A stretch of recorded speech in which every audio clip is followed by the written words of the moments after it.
26 பிள்ளை வேணாண்டுச்சு, 28வது பிள்ளைக்கு நம்ம அடி போடலையா? அந்த பொண்ணு போகிறதுனால தான் அடிச்சிய. அப்படி இண்டிகேட்டர் எப்படி 1 கிலோமீட்டருக்கு முன்னாடி போட்டுறதா? ஸோ வணக்கம், நான் உங்கள் டிரைவர் சூர்யா. ஸோ வந்து இன்றைக்கி எங்கே போகிறோம் அப்படின்னா, ஒரு தெரிஞ்ச டிரைவரோட தம்பிக்கு மேரேஜ். ஸோ அதனால் இன்றைக்கி இன்வைட் பண்ணியிருந்தாங்க. அதனால் நம்ம இன்றைக்கி அதுக்கு தான் போகிறோம். ஸோ போயிட்டு அதுக்கடுத்து என்னென்ன நடக்குன்னு சொல்லிட்டு நான் உங்களுக்கு அடுத்தடுத்து அப்டேட் பண்ணுறேன். ஏன்னா வந்து அறக்கப்புறம் கிளம்பிட்டுருக்கீங்க. இப்போ தான் டூட்டி முடிச்சு வந்தேன். சம்பவம் அறக்கப்புறம் அப்படியே கிளம்பி ஃபங்க்ஷனுக்கு போகிறோம். ஸோ போயிட்டு என்னென்ன நடக்குன்னு சொல்லி அடுத்த அப்டேட் பண்ணுறேன். போனேன்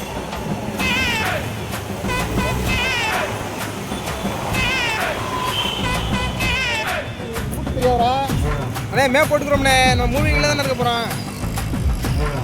எனக்கு இந்தியாவுக்குள்ளே எல்லா இடமே தெரியும். கிளம்புவோம். வீடு ராம்கிண்ண போதையில் இருக்கேன். லொக்கேஷன் கேட்டுக்குவோம். எடுக்க அதே அந்த பொண்ணு போகிறதுனால தான் அடிச்சிய. என்ன வேலை பார்க்குறீங்க? சாப்பிட்ற அதுமா போல வெறியில் தெரியுது, பசியில் தெரியுது. போமா நாங்கள் வந்து போகிற கிளம்போ கல்யாணத்துக்கு.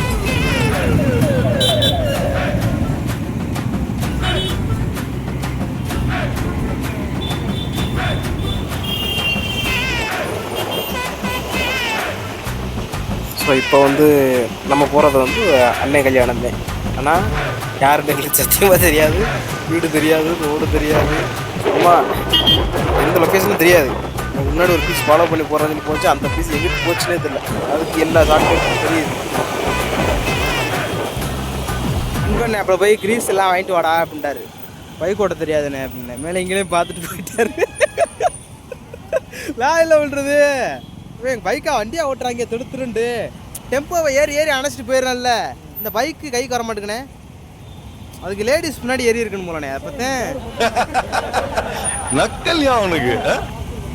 அதே வாவின் தானே. நம்ம வாவினுக்கு லெஃப்டில் போய் போக வேண்டியதானே.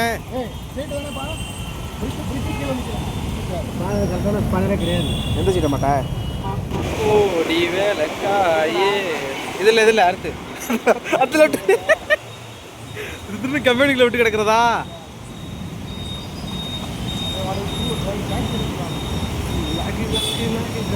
நேரம் வரேன் பாருங்க. ஒருத்தன் எடுவட்ட வாயா. அப்படி இண்டிகேட்டர் எப்படி 1 கிலோமீட்டருக்கு முன்னாடி போட்டுறதா?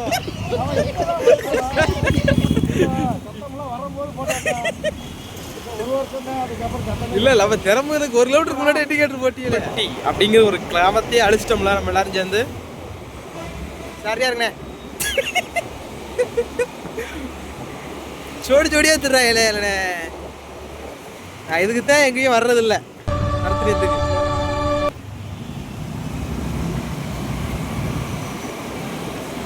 பாருங்க. எங்கள் ஊரில் ஒரு இது நடந்துருச்சுண்ணே, இன்சிடெண்ட்டு. என்ன அப்படின்னா, ஒருத்தன் வந்து ஒரு பிள்ளைய லவ் பண்ணியிருக்கானே ராமேஸ்வரத்தில். அந்த பிள்ளைகிட்ட போய் லவ் ப்ரொப்போஸ்லாம் பண்ணியிருக்கேன். அந்த பிள்ளை பிடிக்கல வைக்கல அப்படின்னு சொல்லிட்டே பாவம் சொல்லிக்கிட்டே தெரிஞ்சிருக்கு. அது ஒரு வாரத்துக்கு முன்னாடி அவங்க அப்பாட்ட சொல்லிருச்சு போல். அந்த பிள்ளை சொன்ன பிள்ளை அதுக்கு அடுத்து போய் வான் பண்ணியிருக்காங்க. அப்பங்காரன் போய் வான் பண்ணியிருக்காப்புல. போன இடத்துல என்ன பண்ணிவிட்டேன், அடுத்த நாள் போய் மறுபடியும் போய் நின்றுக்கிட்டு முடியுமா முடியாதா அப்படின்னு கேட்க, இந்த பிள்ளையே முடியாதுன்னு சொல்லி பேசிக்கிட்டே வந்துருந்துருக்கு. என்ன பண்ணிவிட்டாப்புல, ஏதோ கத்தியை வச்சு கழுத்தில் குத்திட்டு வயிற்றில் குத்திட்டு கழுத்தை அறுத்துட்டானாம்னே. அது கேட்கும் போது நம்மளுக்கு ஒரு மாதிரியா இருக்குல்ல. எப்படி நான் பண்ணியிருப்பேன்? பாவம் தானே அது. கஞ்சா போதே இருப்பது போல. அவன் ஆளை பார்க்க அப்படித்தான் இருக்காங்க. அதான் சொல்கிறேன், நம்மளுக்கு நேரதே அல்லண்ணே. நம்மளுக்கு வந்து இப்போ ஒரு பிள்ளைய கோபத்தில் அடிக்கிறதுக்கு கூட நம்ம ஒரு செகண்ட் நின்று போய் யோசிக்கிறோம்ல. இல்லைண்ணே, இப்போ நம்மளுக்கெல்லாம் இப்படி இப்போ லவ் பண்ணுற பிள்ளையா இருக்கட்டும், அந்த பிள்ளைகிட்ட அசிங்கமாக பேசுகிறதுக்கே வாய் கூசுது, பயப்படுறான். இப்படி நம்ம கேட்கலாமா? நம்ம கூட பிறந்தது ஒரு பொண்ணு தானே, பெற்றது பொண்ணு தானே அப்படின்னு யோசிப்போம்ல. இப்போ எப்படித்தான் அடிக்கிறதுக்கு கெட்ட வார்த்தையில் நார்மலாக பேசுகிறதுக்கே நம்மளுக்கு ஒரு மாதிரியா இருக்கு. ஐயோ அசிங்கமாக நினச்சிடுவாங்களான்ட்டு. இப்போ என் கொலை பண்ணுற அளவுக்கு போயிட்டேன்னா மென்டாலிட்டி எப்படின்னு இருந்திருக்கேன்.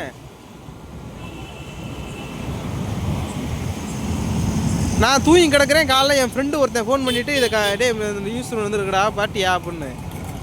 பாவம் அந்த பிள்ளை இது படிக்க போகிற பிள்ளை அப்புறம் இப்படி நடந்து போயிட்டுருக்கு. அந்த சிசிடிவி ஃபுட்டேஜ் காட்டுறாங்கண்ணே.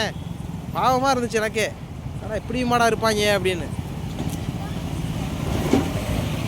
இப்படி லவ் பண்ணுற பிள்ளை ஏற்றுக்கறல, ஏற்றுக்கலைன்னா என்ன வேணாண்ணே? அப்போ பேசாமட்டு ஒதுங்கணும்ல. 26 பிள்ளை வேணாண்டுச்சு, 28வது பிள்ளைக்கு நம்ம அடி போடலையா? அப்படிலாம் நம்மலாம் அப்படி நம்மளை ஒரு பிள்ளை வேணாம்னு சொல்லிச்சு கொலை பண்ணணும்னா எத்தனை பிள்ளை நம்ம கொலை பண்ணுறது? இல்லை சொல்கிறேனே, அப்போ நம்மளாம் எத்தனை பேர் ஜெர்பால் அடி வாங்குறது? எத்தனை பேருக்கு கொலை பண்ணுறது? ஆ படுக்க போட்டு எடுத்துருவானா?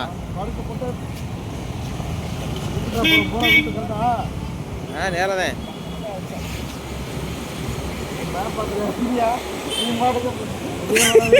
நேரம் தானே. திருவள்ளூருக்கே கூட்டி பாரு நேரம். ஆனால் அந்த நியூஸ் கேட்க பாவமாக இருக்குது. இப்படி தானே நம்மள நடந்துச்சு இந்த இது ஸ்ரீமதி பொண்ணு கள்ளக்குறிச்சி அதே இன்சிடென்ட்டு. திருப்பி ஒவ்வொரு விஷயமும் நடந்துக்கிட்டே இருக்கு வருங்க. ஆனால் அதுக்கான இது சொல்யூஷன் இப்போ வரைக்கும் கிடைக்காதுண்ணே. பொம்பளை பிள்ளைகள் நம்ம அண்ணே அதுக்காக நம்மளாண்ணே பிள்ளைகள் வீட்டுக்குள்ளே வெட்டி வச்சுட்டானே இது நடத்த முடியும்.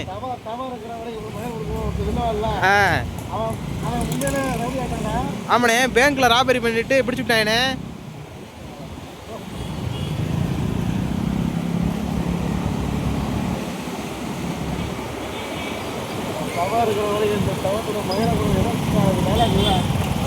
நான் அதான் சொல்கிறேன், என்னடா இப்படிலாம் பண்ணுற அளவுக்கு எங்கே இருந்து தைரியம் வருது அப்படின்ட்டு.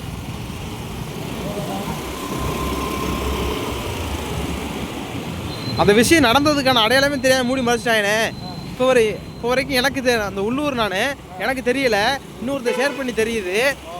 ஆனால் அப்படி இருக்கும்போது இவங்க பாரு. ஆனால் இப்போ வரைக்கும் அந்த நியூஸ் எந்த இதுவுமே கிடையாது. போராட்டம் நடத்தியிருக்காங்க, அதை போலீஸ் பேச்சுவார்த்தை பண்ணியிருக்கு, இதோடய முடிஞ்சிருச்சு. சோஷியல் மீடியாவில் அவ்வளோ வெளியே வரல. தப்பை பண்ணால் தப்பிச்சிடலாம் அப்படிங்கிற ஒரு தைரியத்தில் எவ்வளோ எல்லாம் தப்பையும் பண்ணிட்டு பாவமாக இருந்துச்சு அந்த பொண்ணை பார்க்க. இது மாதிரி இன்னும் எவ்வளவோ நடந்திருக்குனே. இல்லை வெளியே உள்ள இடத்துல நடந்திருக்கு. நம்ம ராமநாதபுரத்தில் இது நடக்கிறதுங்கிறது இப்போத்தேன். ராம்நாட்டில் இதுதானே ஃபஸ்ட்டு லவ்வுக்காக ஒருத்தனை கொண்டது அப்படிங்கிறது. பிடிக்கல அப்படின்னா விட்டு ஒதுங்குறது நல்ல உள்ளத்தானா. அதை விட்டுட்டு பிடிக்கல வைக்கல அப்படி இப்படின்னா என்னத்த சொல்கிறது? இல்லை ரைட்டு போயிருங்க, வேட்டை திருத்தன்னு கொண்டு போய் கேக் ஷாப்புக்குள்ள உள்ள விட்டுக்கிட்டு முடிவு கிடக்கூடாது. ஆமாம். ஸோ இப்போ பார்த்தீங்கன்னா பசிக்க ஆரம்பிச்சிருச்சு.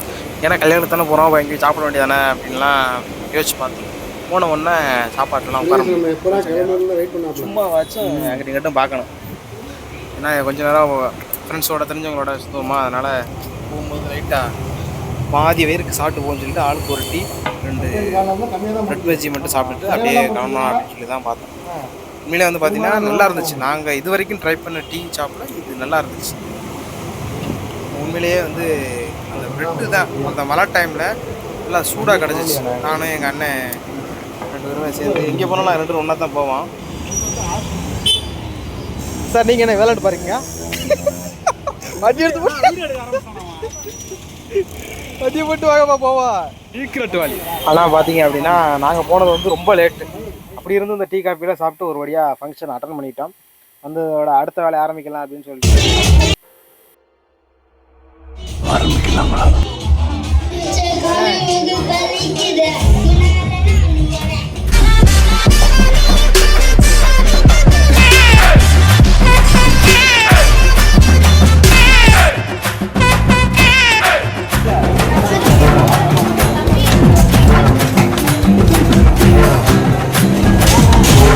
இன்ஜின் சவுண்டு கூட அதிகமாக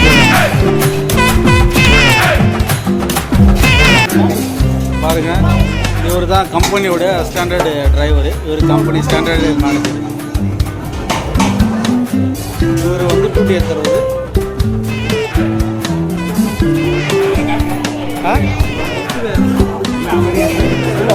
ஓனரை காட்டுறதா ஓனரை காட்டுறதா?